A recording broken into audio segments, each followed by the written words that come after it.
Құрамына 40 қожалықты біріктірген Ақтөбе шаруашылық кооперативінің төрағасы мұндай сүт сақтайтын құрылғыны көптен күткен. Себебі ұсақ шаруалардан ағарған мол жиналады. Оны ірі кәсіпорындарға өткізу үшін де тазалығы мен сапасы талапқа сай болу қажет. Шымкентте құрастырылған бекетте Түркиядан жеткізілген құрылғы орнатылып, арнайы зертханамен жабдықталады. Ауыл жерлерде, елді мекендерде үйіргелік фермер қожалықтар бар. 2 сиыры бар, 5 сиыры бар.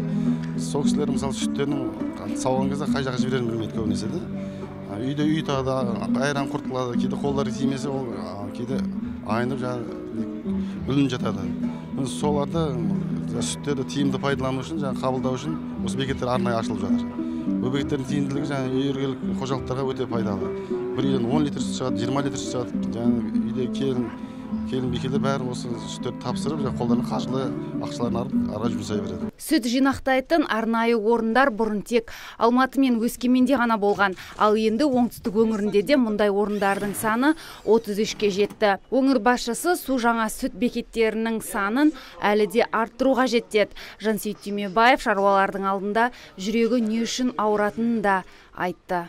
Соны ойлап, жүрегім ауырады. Сіздер де сөйтіп қойыласыздар ғой. Солай. Мінекей осындай нәрсені өзіңіз жасауыңыз қажет. Сондықтан барлық мүмкіндік жасалып отыр. Үкімет мысалы биылдың өзінде 75 кооператив құруға 7,2 миллиард теңге ақша бөлді.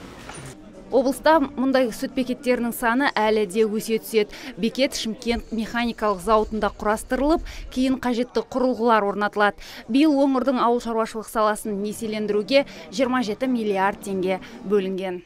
Ардақберден, Антон Семенов, Абзал Турабек, ТВК.